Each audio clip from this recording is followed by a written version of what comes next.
Cataract में भी किस तरह के एडवांसमेंट है और इसमें भी क्या एआई सर्जरीज है? कैटरेक्ट में एग्जैक्टली एआई रिलेटेड सर्जरीज नहीं है, तो ये एक मिथ या मिसगाइडेंस है। कॉमनली लोग कहते हैं मेरा लेंस तो नहीं हिल जाएगा। अरे भाई, अगर लेंस 1 मिलीमीटर भी आपका हिल गया ना तो आपको जो दिख रहा है वो नहीं दिखेगा। जैसे हीरे को तराशना होता है, आंख की सर्जरी भी उस तरीके की चीज है। Thanks to our government, thanks to the BJP government in Delhi कि जिन्होंने ये आयुष्मान स्कीम लॉन्च करी है। जो बेचारा अफोर्ड नहीं कर सकता वो अब अपना खुशी खुशी कार्ड लेकर आता है कि डॉक्टर साहब मेरे पास ये कार्ड है, और हम उसको अपनी क्लिनिक पे हीलिंग टच पे एक्सेप्ट करके उनकी खुशी खुशी सर्जरी करते हैं। और वो इतनी दुआएं देते हुए जाते हैं सरकार को भी और हमको भी। तो मैं कहता हूँ जी, मोदी जी का शुक्रिया करें।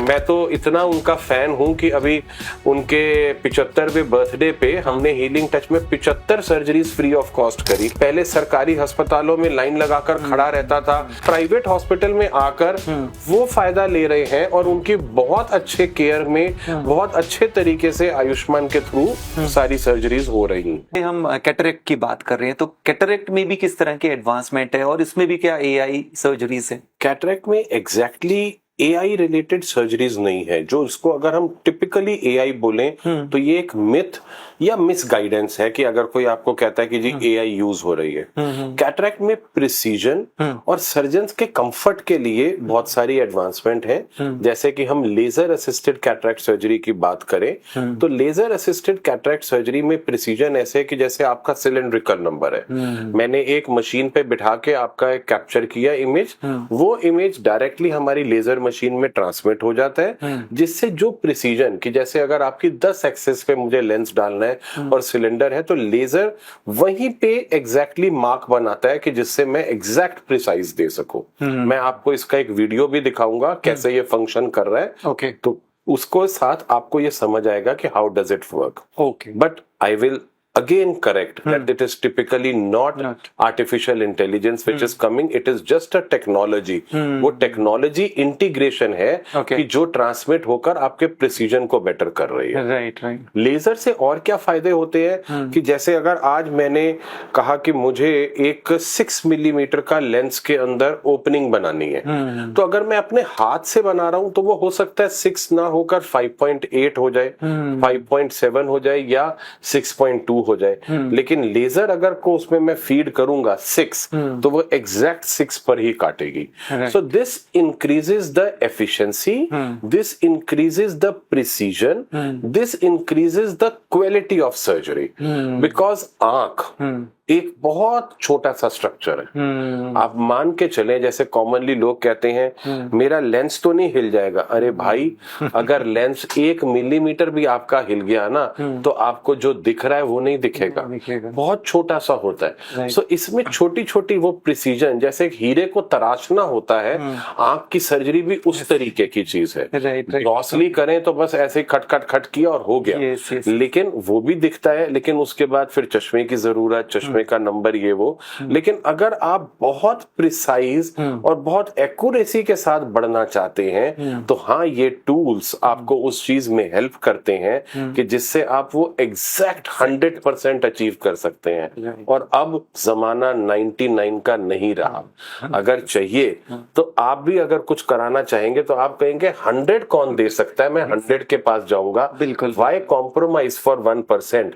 जब मेरे को कराना ही है तो मैं एग्जैक्ट कराऊंगा। तो उसमें ये सारे टूल्स काम आते हैं। ठीक है, ठीक है। बाकी सर्जरी अभी भी जो होती है वो अल्ट्रासोनिक एनर्जी का यूज करती है, जिससे हम मोतिये को छोटे छोटे हिस्सों में आंख के अंदर तोड़ के सक करके निकालते हैं। ये स्टिचलेस प्रोसीजर है, इसमें कोई पट्टी की जरूरत नहीं है, इसमें कोई डाउन टाइम नहीं है। अभी जैसे हफ्ता पुराना बात है, मेरे पास एक डॉक्टर आए, उन्होंने कहा यार डॉक्टर पीयूष, मुझे आपसे सर्जरी तो करानी है लेकिन मैं किसी को नहीं बताना चाहता, मैं अपने पेशेंट्स को भी नहीं और अपनी वाइफ तक को नहीं बताऊंगा कि मैंने सर्जरी कराई। अच्छा। मैं बड़ा हैरान था कि सर ऐसी क्या बात हो गई। आप वो बहुत सीनियर डॉक्टर है, बट कहते नहीं, मैं प्रोफेशनली मैं चाहता ही नहीं कि लोग मुझे सोचे कि मैं इस एज में आ गया हूं कि मैंने सर्जरी करा ली।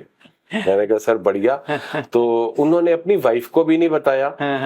दोपहर को क्लिनिक बंद करके आए, कहते हैं यार शाम को नहीं जाऊंगा, तू अभी सर्जरी कर दे मेरी, और करके मैं जाकर अपना ना अगले दिन बस सीधा क्लिनिक पे पेशेंट्स देखूंगा, सुबह सुबह तुझे दिखा जाऊंगा।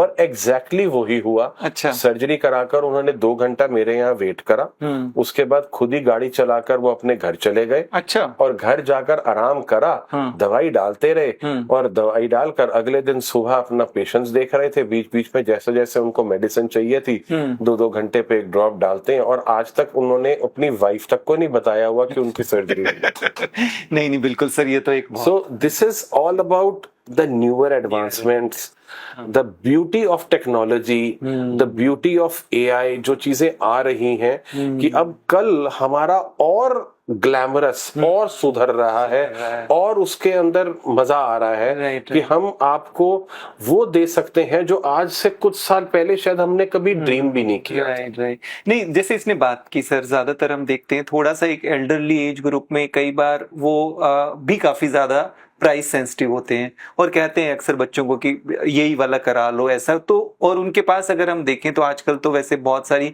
गवर्नमेंट स्कीम्स भी है। तो जैसे आपने टेक्नोलॉजी की बात की खास तौर पे कैटरेक्ट में, देखिए समीर जी, मैंने आपको बोला ना कि ये डिपेंड करता है कि कौन है, क्या चाहता है। अब देखिए जैसे मैंने बोला, मोतिया 40 साल के भी आदमी को हो रहा है जो बड़ी एक्टिव लाइफ लीड कर रहा है, और एक 80 साल के आदमी को भी है। अब वो 80 साल वाला आदमी सोचता है कि डॉक्टर साहब मैंने ये सब चक्रों में नहीं पड़ना, मेरे को तो साफ दिख जाए, टीवी दिखना चाहिए, मैं खुश हूं। तो उसके लिए इतने तामझाम में नहीं जाना, कोई जरूरत ही नहीं है उसको।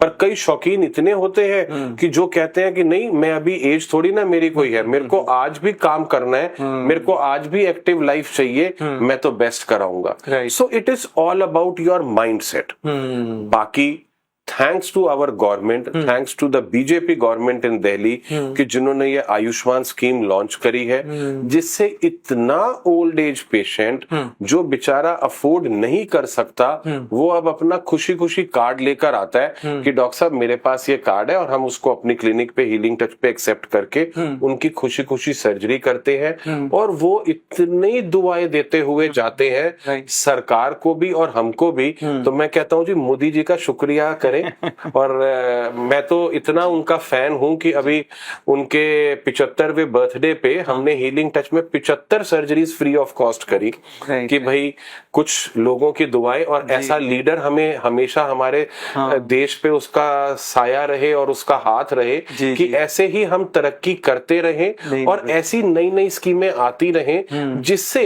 हर वर्ग के आदमी को, जो बेचारा पहले सरकारी अस्पतालों में लाइन लगाकर खड़ा रहता था, कई लोगों को इतने पैसे भी नहीं होते थे कि वो रिक्शा में जाकर हर रोज लाइनों में खड़े हों, तो अब वो प्राइवेट हॉस्पिटल में आकर वो फायदा ले रहे हैं, और उनकी बहुत अच्छे केयर में बहुत अच्छे तरीके से आयुष्मान के थ्रू सारी सर्जरीज हो रही हैं। सो उसमें भी हमारे काफी पेशेंट्स, हमारा एक पूरा विंग है जो आयुष्मान भारत को कैटल करता है, और उसमें हम हाई क्वालिटी हाइड्रोफोबिक लेंसेज ही यूज करते हैं पेशेंट्स के लिए, जो उनको बहुत अच्छे रिजल्ट देते हैं, and they are as good as any other lenses। तो सर जैसे अभी आप अपने हॉस्पिटल की बात कर रहे हो और आपने बताया फ्री सर्जरी से लेके अभी जैसे आपने फ्री सर्जरीज भी की और आप चैरिटेबल भी काफी डिवीजन से जुड़े हुए हैं और उस तरह की सर्जरीज भी आप काफी करते हैं कैटरेक्ट को लेकर। तो कई बार लोगों में एक परसेप्शन होता है कि अगर बड़ा हॉस्पिटल है, जैसे कि आपका हीलिंग टच हॉस्पिटल काफी एक मल्टी स्पेशलिटी हॉस्पिटल है, तो सुपर स्पेशलिटी हॉस्पिटल है, यहाँ पर एक कई बार एक सेगमेंट का ये परसेप्शन रहता है कि बहुत ज्यादा महंगी सर्जरीज होगी। तो उनको आप क्या कहना चाहेंगे? मतलब कि देखिए, मेरी शुरू से ना विजन आई केयर में थी कि हेल्थ फॉर ऑल। हमारा हिंदुस्तान में ना हर तरीके का वर्ग है, हमारे पास हर तरीके का पेशेंट भी आता है। हम इसलिए चैरिटी को भी मना नहीं करते, हम उस पेशेंट को जो आयुष्मान भारत कार्ड लेकर आता है उसको भी मना नहीं करते, और उस पेशेंट को भी मना नहीं करते जो कहता है कि डॉक्टर साहब मेरे को पैसों की परवाह नहीं है, लेकिन मुझे तो ऐसी नजर चाहिए, मैं लेजर वाला ही ऑपरेशन चाहता हूँ। तो with the grace of God इस विजन में कुदरत ने भी मेरा हमेशा साथ दिया है। और मैं ये कहता हूँ, मैं शुरू से, जब से मैंने अपना कैरियर शुरू किया, मैं तब से चैरिटी चैरिटेबल सर्जरीज कर रहा हूँ। मैंने इनफैक्ट शुरू में बहुत साल जब मैंने अपना कैरियर शुरू किया तो मैं रामाकृष्णा मिशन से एसोसिएटेड था। ओके। और उनकी मैंने जो थॉट प्रोसेसेस है वो मेरे अंदर काफी इनकलकेट हुए, जो मुझे लगा कि मैंने जब अपनी प्राइवेट क्लिनिक शुरू करी तब मैंने फिक्स किया हुआ था कि मैं चैरिटी जरूर करूंगा। और शायद उन्हीं की दुआओं से आज इस मुकाम तक पहुंचे हैं कि हम हर वर्ग को हैंडल कर रहे हैं। और मैं कहता हूं आदमी को अपनी जड़ें नहीं भूलनी चाहिए, इसलिए मैं आज भी उन पेशेंट्स को उतने ही प्यार से और उतनी शिद्दत से ट्रीट करता हूं जितना मेरा कोई प्राइवेट पेशेंट होगा जो मुझे बड़ी फीस देकर। बहुत बढ़िया सर।